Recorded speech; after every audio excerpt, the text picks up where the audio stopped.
bangsa-bangsa juga bahasa di dunia,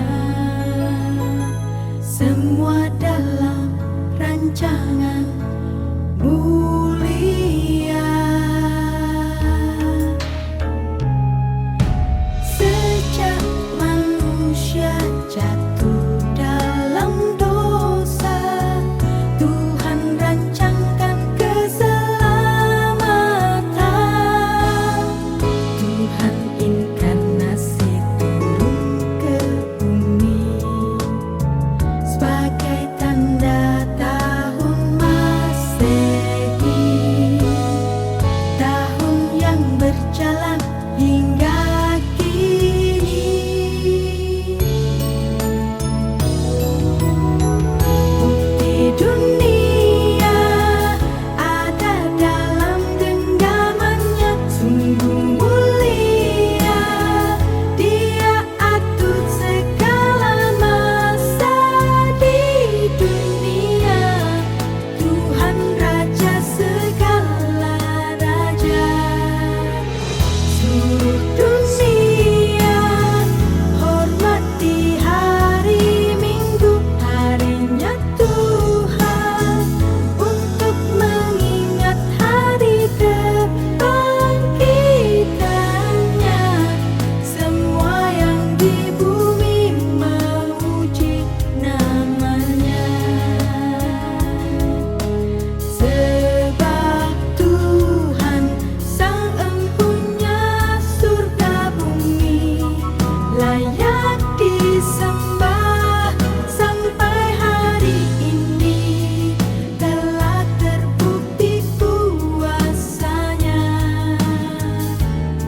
Sungguh Dia Raja yang layak disembah, penguasa semesta, sungguh mulia.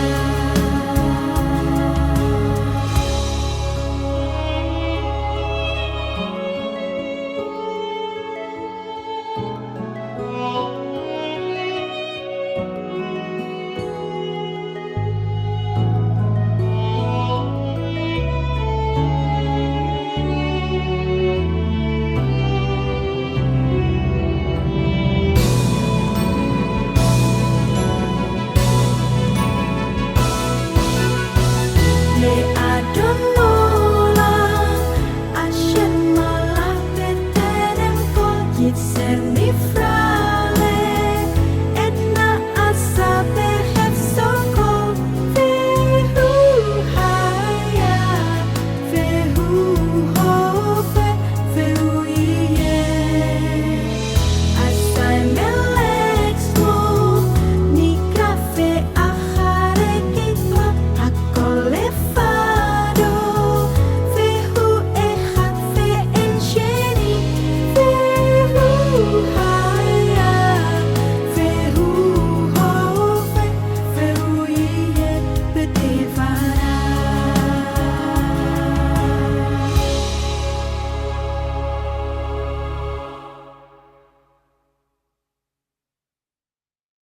Senang sekali bisa bertemu lagi dan kita akan belajar mengenal sejarah manusia yang ke-15. Beshem Ha'af, Ve'aben, Veruah Kodesh, Ha-Elohim Echad. Di dalam nama Bapa dan Putra dan Roh Kudus, Allah yang Esa. Amin. Yang kita pelajari adalah sesi ke-21, Filosofi The Ancient Hebrew Wisdom. Dan ini adalah sejarah manusia yang ke-15. Kita akan meneruskan apa yang sudah kita pelajari pada sesi yang ke-14, The Power of Language. Dan sekarang kita akan belajar The Power of Language yang kedua. Pada sesi terakhir di sejarah manusia yang ke-14, kita belajar mengenai teori dekonstruksi dari Jacques Derrida. Dan ternyata ini mirip dengan pemikiran orang Yahudi ketika mereka mendekonstruksi suatu naskah yang disebut dengan pembacaan secara pesyat. Jadi apa yang dipahami oleh kita semua mengenai teori dekonstruksi dari Derrida itu lekat dengan cara pembacaan secara pesyat dalam eksegesis suatu naskah bagi orang-orang Yahudi. Nah, sekarang kita akan menajamkan kembali apa itu dekonstruksi bahasa dalam logikanya Derrida. Theophrastus of Eresos, murid dari Aristoteles, dia mengatakan Jews a nation of philosophers.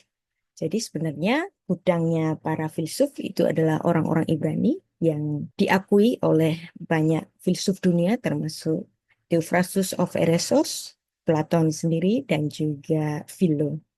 Metode eksegesis Pardes pada level deras, tahapan midrashik, adalah analisis data-data naskah-naskah kitab suci yang tidak hanya melibatkan kata-kata dari teks, di belakang teks, dan di luar teks, tetapi juga berfokus pada setiap huruf dan kata-kata yang tidak terucapkan oleh gugusan huruf-huruf Ibraninya. Rabbi Hillel itu mengajarkan ada 7 prinsip yang dikenal dengan midot. Di antaranya yang paling sering saya pakai adalah binyan af mikatuf echad. Ini saya paling suka sekali. Ya. Kalau dipakai semuanya bisa 7, tapi saya sering memakainya itu di yang level ketiga ini. Dan aturan ini bukan aturan yang baru, tetapi aturan ini begitu tua yang sudah digunakan oleh para rabi sejak pembuangan di Babel. Berkembang sejak abad pertama dan kemudian masa para saga. Dan inilah sebenarnya teori dekonstruksi yang original, eksegesis Yahudi Pardes. Di sesi ke-14 kita mempelajari bagaimana Derrida memenggal kata Babel, yang oleh Derrida dipandang sebagai nama Tuhan. Jadi Babel, menara Babel, Babelnya itu dipandang oleh Derrida sebagai nama Tuhan. Ia memenggal kata Ibrani Babel menjadi Baaf dan Beel. Ini lekat sekali dengan eksegesis Pardesnya orang Yahudi. Kenapa demikian? Karena sebenarnya memang Jacques Derrida, dia memiliki darah Yahudi yang kemungkinan dia sudah memahami itu sejak mudanya ya. Ketika dia mungkin sudah memasuki level-level bar mitzvah, dia sudah memahami tentang dekonstruksi semacam ini. Hanya saja di dalam pandangan kalangan pemikir barat, ini dipandang sesuatu yang baru mungkin ya, padahal ini adalah teori yang sangat kuno sekali. Bahkan yang sangat terkenal yaitu midot dari Rabbi Hillel. Siapa itu Rabbi Hillel? Rabbi Hillel adalah pendiri dari Beit Hillel. Dan kemungkinan Yesus Kristus adalah lulusan Beit Hillel. Beit Hillel ini adalah mazhab dari Farisi. Jadi Babel tadi, Baaf dan Beel. Baaf itu di dalam Bapa, artinya Beel artinya Allah. Sehingga Babel adalah di dalam Allah, sehingga Babel memiliki makna Bapa yang ilahi. Dengan demikian, Derrida menghubungkan hubungan paradoks lain dalam rangkaian ikatan ganda double bind mengenai kata Babel. Yang mengulik pemikiran dari Derrida secara keyahudiannya adalah seorang yang bernama Gideon Ofrat. Dia adalah seorang pemikir Yahudi dan dia sangat mengenali sekali, bisa mengidentifikasi apa yang dimaksud dengan credo Derrida atau apa yang disampaikan oleh Derrida yang sangat terkenal, yaitu teori dekonstruksi.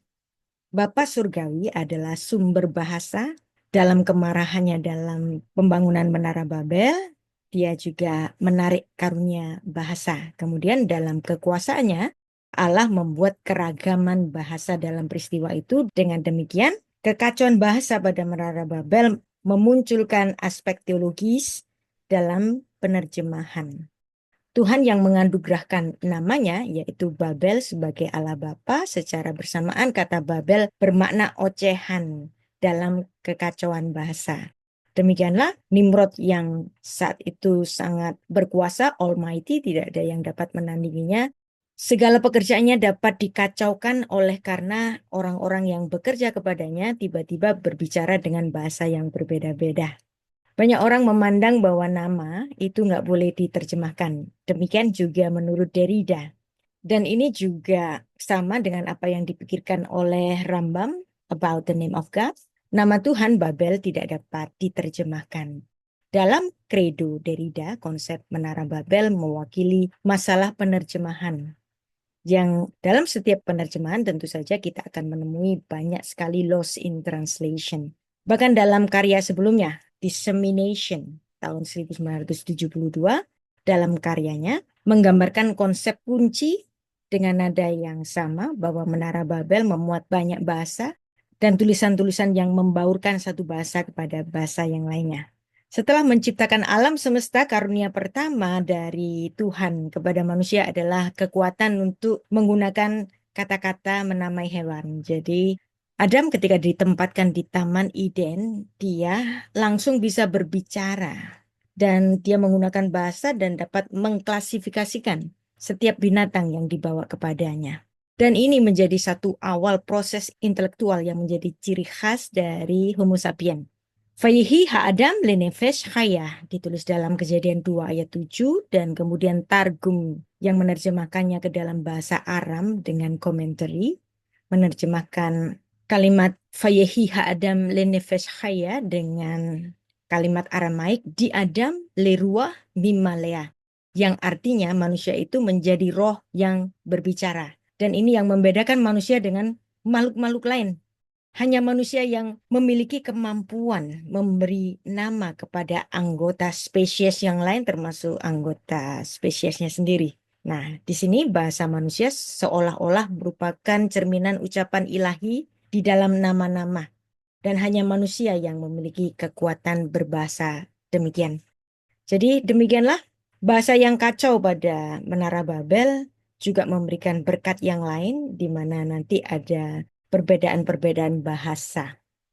Dalam buku saya yang terbaru, The Hidden Hebrew in Indonesian, tulisan saya bersama dengan Profesor Isaac Mosesen yang sudah meneliti bahasa-bahasa, dia seorang ahli bahasa, dia seorang linguis, dan dia berpendapat bahwa bahasa Eden menjadi bahasa awal dari bahasa semua manusia di dunia.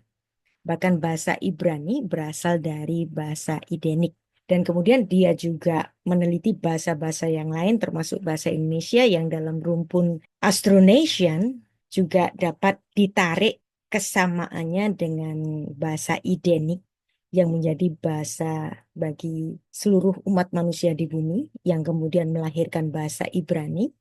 Ibrani berasal dari Eber. Eber adalah putra Sem yang kita sudah pelajari. Sem di sini tidak bersepakat dengan Nimrod, maka Tuhan memberikan privilege kepada Eber sehingga Eber boleh menggunakan bahasa sebelumnya.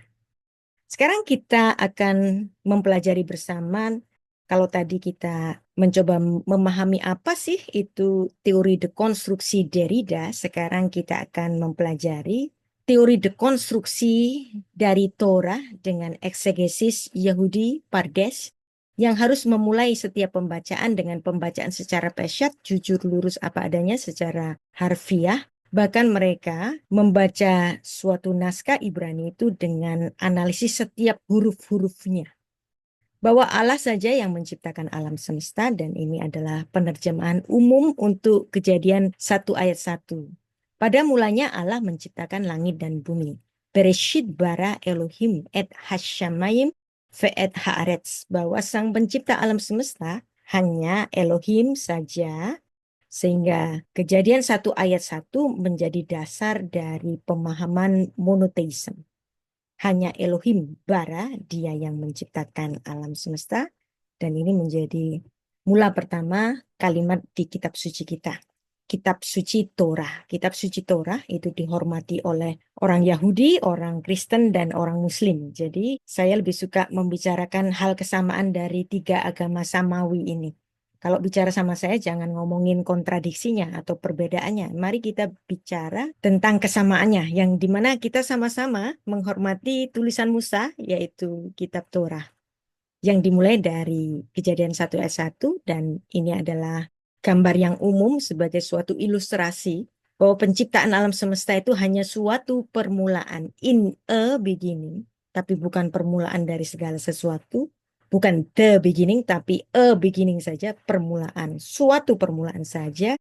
Karena ketika alam semesta ini diciptakan, Allah tentu saja sudah ada. Surga tempat Allah bertahta itu juga sudah ada. Para malaikat sudah ada, barulah Tuhan menciptakan langit dan bumi.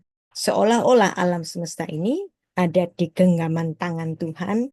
Dan Tuhan itu begitu besar sehingga bagaimana kita dapat mengenal Tuhan dengan baik. Tapi kita dapat mengenal Tuhan dengan nalar manusia karena Alkitab memang ditulis dalam bahasa anthropomorphism. Apa itu anthropomorphism? Kita membahasakan Tuhan dengan nalar manusia. Ada ungkapan tangan Tuhan. Betulkah Tuhan memiliki tangan seperti kita? Mungkin sesuatu yang berbeda kita tidak tahu karena Allah itu roh. Tetapi kita menggambarkan wujud Allah seperti wujud manusia yang dimana dia memiliki tangan, dia memiliki wajah, dia memiliki mata, dan seterusnya. Nah, Alkitab itu bisa memiliki 70 wajah dalam pembacaan ayat secara pesyat, dekonstruksi yang original. Jadi satu ayat tadi yang begitu sederhana pada mulanya Allah menciptakan langit dan bumi itu kita bisa mengurainya dengan sangat kompleks karena satu ayat itu bisa memiliki 70 wajah. Shif'im panim latura. Ya, maka kalau Anda ada di kelas saya seringkali memberikan cara pembacaan suatu ayat dengan berbeda-beda. Dan itu melahirkan suatu tafsiran yang berbeda-beda pula. Kenapa? Karena saya ingin melatih orang-orang beragama yang hanya biasanya berpegang pada satu tafsiran saja. Dan ketika mereka menemukan tafsiran yang berbeda, kemudian dengan lantang mereka mengatakan, bidat, sesat. Nah, itu adalah pemikiran yang sangat sempit. Maka saya ingin kita semuanya latihan untuk dapat menerima perbedaan-perbedaan pendapat dari pembacaan yang berbeda. Karena satu ayat bisa dibaca secara berbeda-beda, seperti apa yang dipahami oleh orang Yahudi, Shiv'im Panim La Torah, bahwa Torah memiliki 70 wajah.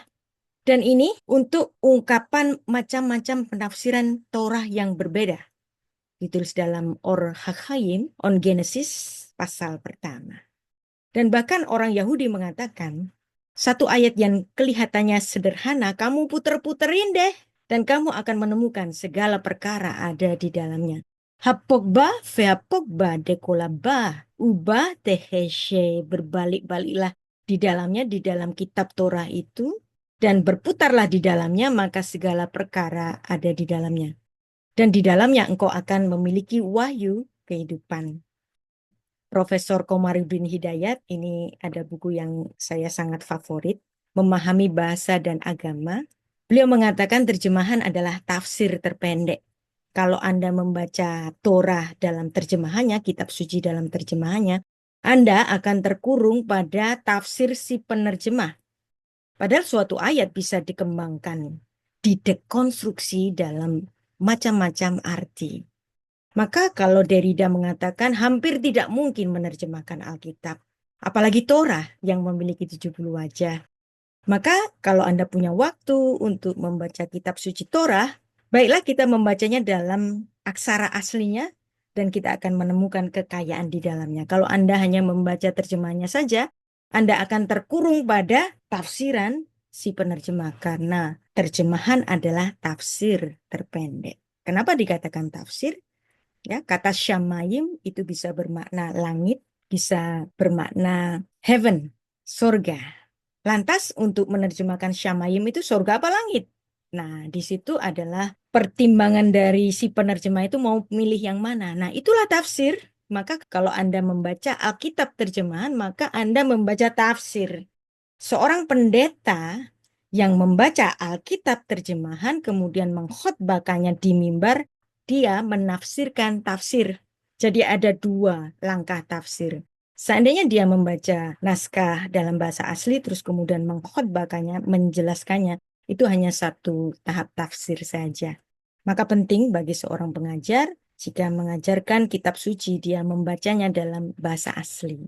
Nah, sekarang bagaimana untuk membuktikan bahwa Torah itu memiliki 70 wajah? Saya kasih contoh beberapa saja karena tidak mungkin untuk menjadikannya 70 wajah dalam kelas yang hanya berdurasi kira-kira 2 jam kan nggak mungkin. Dalam Kejadian 1 ayat 1 sebenarnya terkandung satu makna bahwa di dalam ayat ini termasuk Tuhan menciptakan bahasa, huruf, dan angka. Ya. Perhatikan Kejadian 1 ayat 1 dalam terjemahannya. Pada mulanya Allah menciptakan langit dan bumi. That's it. Bahasa Inggris juga sama. Jadi bahasa Indonesia dan bahasa Inggris stratanya sama, pangkatnya sama. Pangkatnya hanya terjemahan. Tapi dia tidak akan dapat menjelaskan terjemahan ini bahwa Kejadian 1 ayat 1 mencakup penciptaan bahasa, huruf, dan angka. Bahasa Inggris menuliskan, in the beginning God created heaven and earth. That's it. Anda dikurung dengan penafsiran si penerjemah King James. Kalau Anda membaca NIV, yang Anda akan terkurung pada tafsiran si penerjemah King James. Nah, kenapa kita belajar bahasa? Karena kita sudah mempelajari terpecahnya bahasa pada zamannya Nimrod. Maka bagaimana bahasa itu berkembang? Maka kita akan fokus pada bahasa. Lalu bagaimana untuk memahami Kejadian 1 ayat 1 bahwa ini adalah momen di mana Tuhan menciptakan bahasa? Kenapa bahasa ditaruh pada ayat yang paling pertama di kitab suci kita, Torah?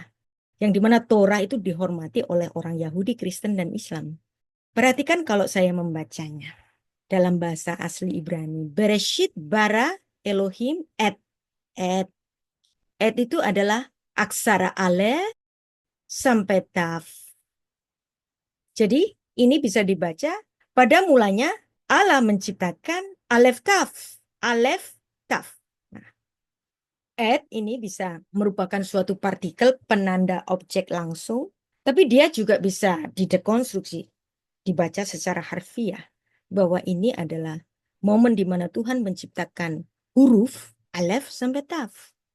Aleph Taf ini bukan cuma satu kali, tetapi 2 kali ditulis di sini. Ya. Aleph Taf yang kedua, di situ adalah huruf dan angka. Yang pertama Aleph Taf, yang dimana bahasa itu bisa dikomunikasikan dengan huruf-huruf Ibrani Aleph Taf, dan kemudian huruf dan angka. Jadi di sini saya dapat membacanya dengan suatu dekonstruksi secara harfiah. Bereshit bara Elohim Aleph Taf. Hasyamayim ve Aleph Taf. Haaretz. Jadi Aleph sampai Taf diciptakan oleh Tuhan pada Kejadian 1 ayat 1. Di situ Tuhan menciptakan bahasa. Nah, nanti kita akan mengerti dalam Kejadian pasal 2 Tuhan menciptakan Adam.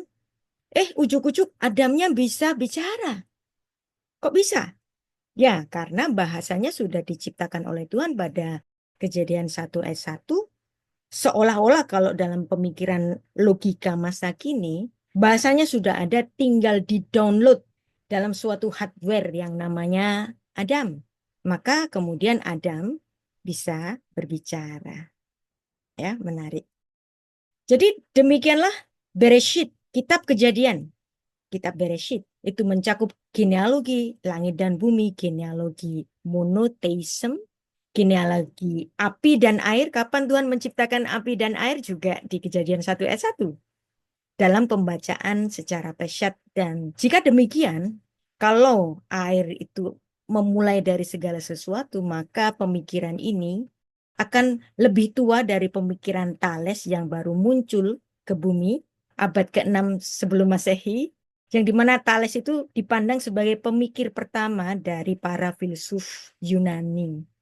Tetapi dalam tulisan Musa yang sudah eksis abad ke-15 sebelum Masehi, dia sudah menyebutkan bahwa air bumi diciptakan dari air dan oleh air, dan itu ada di Kejadian 1 ayat 1. Dan tentu saja yang sudah kita baca tadi, genealogi bahasa, huruf, dan angka itu juga ada di Kejadian 1 ayat 1. Kenapa bahasa diciptakan sejak pada mulanya ayat pertama dalam kitab suci kita? Dan kita akan memahami the power of speech, the power of language. Di mana Tuhan menciptakan kode bahasa, kode huruf, yang dimana nanti bisa didecode, didekonstruksi. Dan itulah pemikiran eksegesis Yahudi Pardes. Huruf-huruf Ibrani itu memiliki lambang-lambang, Aleph, Aluf. Aluf itu kepala kerbau, yang dalam artian harfiahnya itu champion, atau yang menjadi mula dari segala sesuatu. Maka Aleph menjadi lambang bagi nama Allah, Elohim. Bet, rumah, Gimel, nursing, aksara feminin, Dalet, pintu, dan ini hey, ya. Laki-laki yang menyapa, hey. Nah, itu berasal dari aksara hey ini. Dan ini memiliki filsafatnya masing-masing karena piktogram dalam aksara Ibrani itu juga berbicara mengenai dasar-dasar filsafat dalam angka huruf. Jadi orang Yahudi memandang bahwa kitab Torah adalah pewahyuan dalam huruf. Kalau kitab Torah sudah diterjemahkan, maka itu sudah bukan Torah lagi, tetapi terjemahan Torah yang sudah mengandung penafsiran dari si penerjemahnya. Kalau Anda membaca Alkitab LAI, Anda terkurung pada tafsirannya LAI. Kalau Anda membaca King James, maka Anda terkurung pada tafsirannya penerjemahan King James. Kalau Anda membaca NIV, maka Anda akan terkurung pada penerjemahannya NIV dan seterusnya, ya. Eksegesis Peshat yang mendasari dari pemikiran Derrida dekonstruksi, dan ini dikulik oleh Gideon Ofrad dalam The Jewish Derrida. Dalam aksara Ibrani itu ada 3 macam filsafat letterisme Yahudi. Yang pertama adalah gematria, notarikon, dan temura. Apa itu gematria? Gematria adalah nilai angka, dan setiap huruf-huruf Ibrani bunyinya bisa dilihat sesuai dengan apa yang dituliskan dalam kitab Torah, Exodus 20 ayat 18. Let us see the sound. Bahwa huruf-huruf Ibrani ketika Tuhan menurunkan Torah di Gunung Sinai ada bunyi yang menggelegar, dan setiap bunyi-bunyian huruf dan angka itu bisa dilihat. Vekol ha'am ro'im et hakolot. Maka seluruh bangsa itu melihat suara-suara huruf-huruf itu bisa dilihat.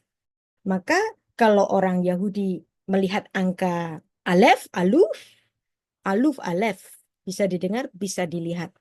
Dilihat sebagai apa? Dilihat sebagai champion, aluf. Bagaimana dengan bait? Orang Yahudi melihat itu sebagai apa yang bisa didengar dan apa yang bisa dilihat.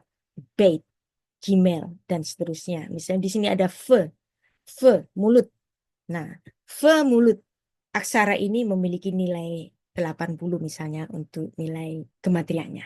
Nah, aksara Ibrani alef bet ini adalah mula dari sistem alfabet dunia.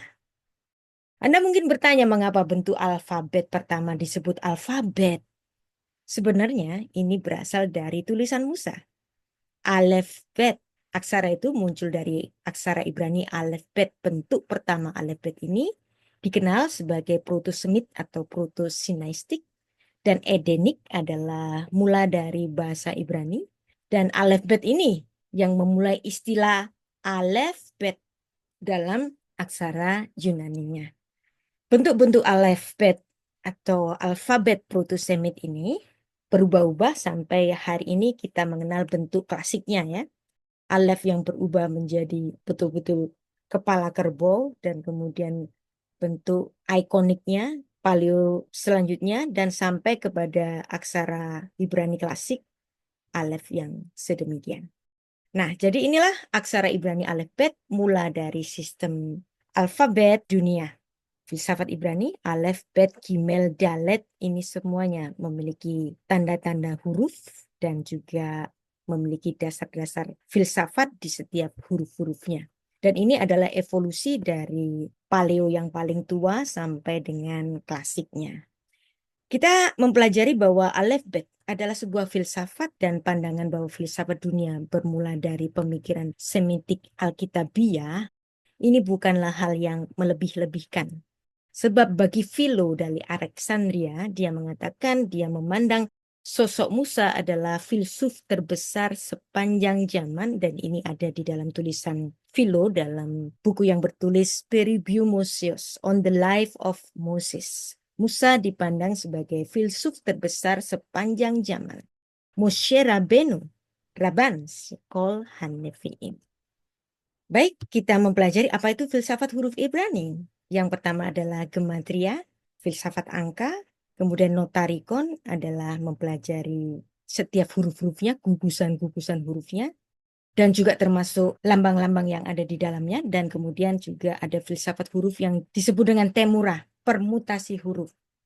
Huruf yang dimutasi itu bisa berhubungan. Contohnya, apa itu gematria? Gematria adalah ilmu angka dalam filsafat huruf Ibrani.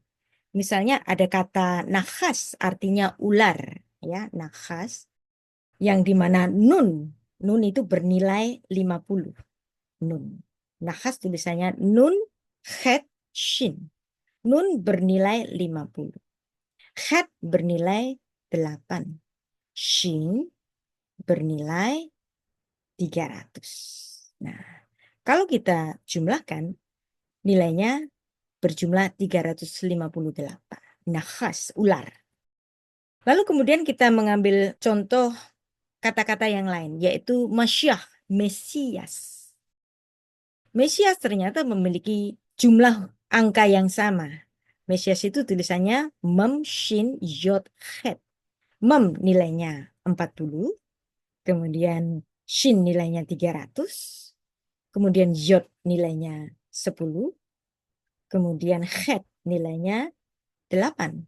Kalau dijumlah sama 358. Kenapa? Ular dan Masyiah, Mesias, ular dan Mesias dalam bahasa Ibrani, nilai angkanya sama. Kenapa ini kira-kira? Karena inilah yang ditulis dalam Kejadian 3 ayat 15. Bahwa dosa itu menjalar dari bujukan ular. Jadi mulutnya ular, kata-kata yang merusak dalam mulut ular itu, memberikan bisa yang menyebabkan dosa yang menggerogoti seluruh keturunan Adam. Maka dosa yang berawal dari satu Adam harus ada obatnya. Yang berasal dari bujukan ular tadi harus ada antidotnya. Antidotnya siapa? Antidotnya adalah Masyiah. Maka ular, iblis di Taman Eden, dosa yang disebabkan oleh peristiwa itu antidotnya dari Masyiah. Apakah ini otak-atik gatuk? Sepertinya demikian. Tapi inilah ilmu gematria, filsafat, huruf Ibrani untuk nilai angka. Contoh selanjutnya, notarikon. Apa itu notarikon? Notarikon itu arti gampangnya itu inisial atau akronim. Tapi orang Yahudi lebih menyebut ini sebagai siman, artinya signs, signal atau tanda-tanda dalam huruf itu. Misalnya Elul, Elul. Ada bulan Elul dalam kalender Yahudi.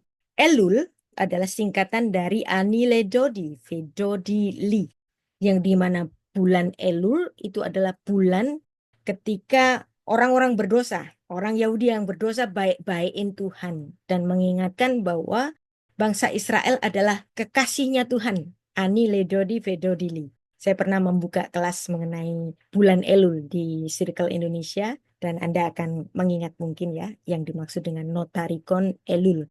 Dan juga misalnya kata pertama dari Alkitab kita, Bereshit bara Elohim et hasyamayim ve et haaretz. Jadi kata pertamanya adalah Bereshit. Dan ini juga merupakan akronim dari penciptaan Tuhan di alam semesta ini.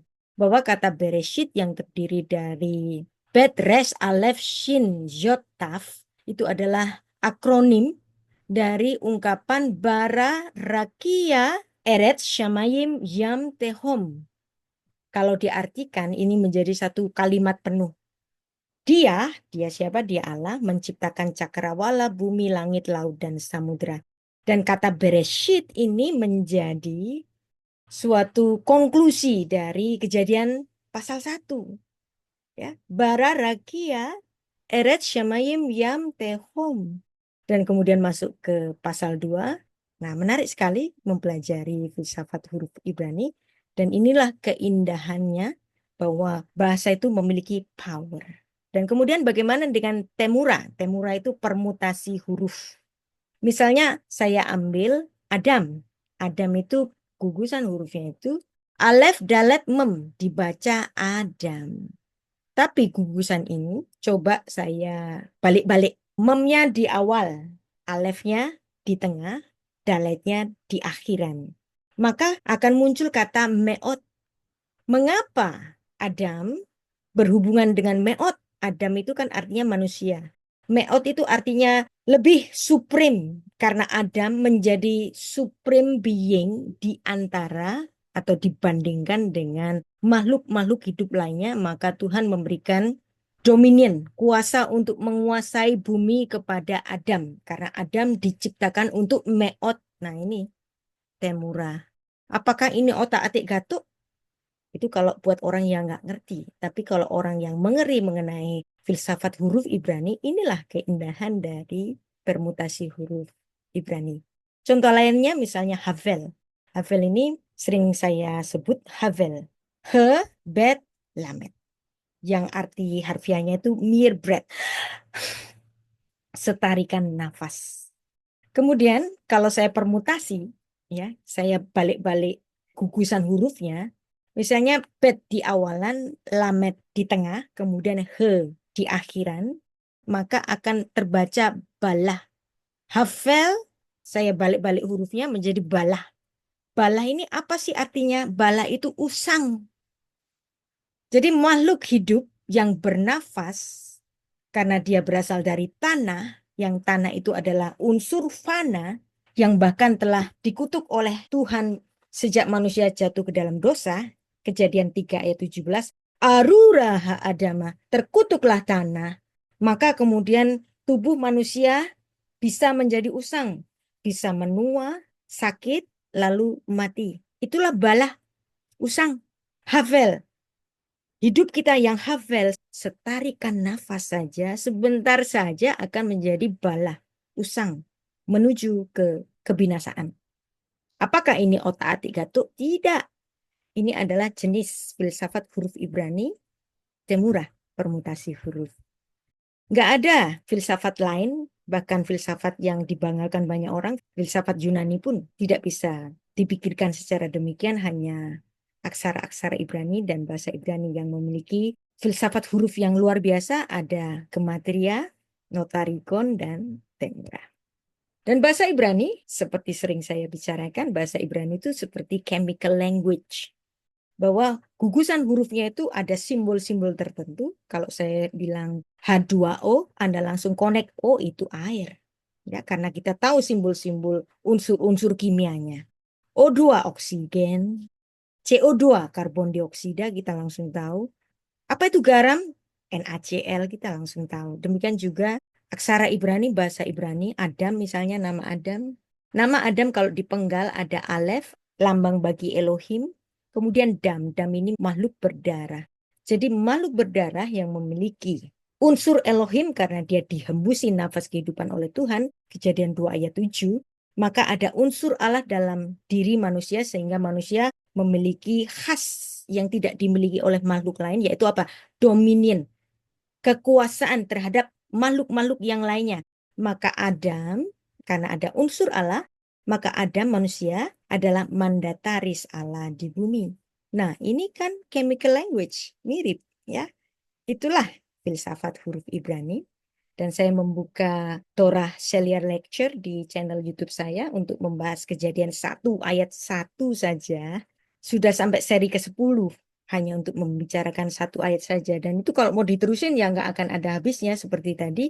Hapokba, ve hapokba dekolaba, uba teheshe. Berputar-putarlah di dalam kitab Torah, maka segala urusan ada di dalamnya. Kalau kita membaca Alkitab dalam terjemahan, kayaknya Torah itu sederhana saja, tapi tidak sesederhana demikian. Dan semua literatur Yahudi itu sebenarnya hanya dua macam saja. Yang pertama adalah Torah, yang kedua adalah commentary of Torah. Bahkan kitab-kitab para nabi itu pun commentary of Torah. Saya sedang menyusun sebuah buku, yaitu buku Kohelet, dan ternyata buku Kohelet ini adalah komentari Torah. Karena memang hanya ada dua macam literatur Yahudi. Yang pertama adalah Torah, yang kedua adalah commentary of Torah, atau commentary of Torah, atau commentary of commentary of Torah. Ya. Jadi kadang-kadang Raja Salomo menafsirkan apa yang ditulis di dalam kitab Torah. Kemudian kitabnya Raja Salomo kemudian ditafsirkan lagi oleh para rabi Yahudi. Yang maka kemudian kitab-kitab Talmud itu menjadi commentary of Torah. Kemudian ada rabi-rabi yang lain, yang lebih baru, yang kemudian menjabarkan tulisan-tulisan dari ancestornya sebelumnya. Maka tulisan yang terbaru bagi orang Yahudi itu juga menjadi commentary of Torah. Jadi buku saya yang saya susun itu adalah buku komentari untuk kitab Kohelet. Itu menjadi semacam commentary of Torah. Karena hanya ada dua macam literatur Yahudi. Dan untuk memahami naskah Ibrani, itu ada kodenya yang perlu didekode, dan ini merupakan eksegesis Yahudi Pardes. Bahkan untuk tahap midrasik di sini ada Sefamidot Shel Hillel Hasaken, ada 7 azas Hillel. Saya paling favorit pada yang ketiga ini, Binyan Af Mikatuf Echad, dan itu merupakan intertextuality study.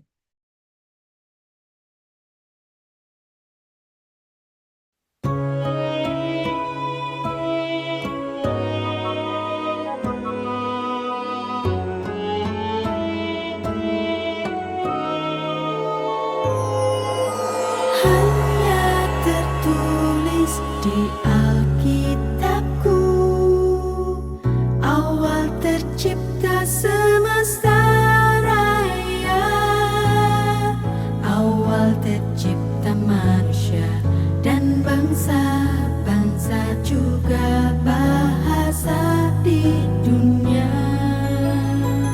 Semua dalam rancangan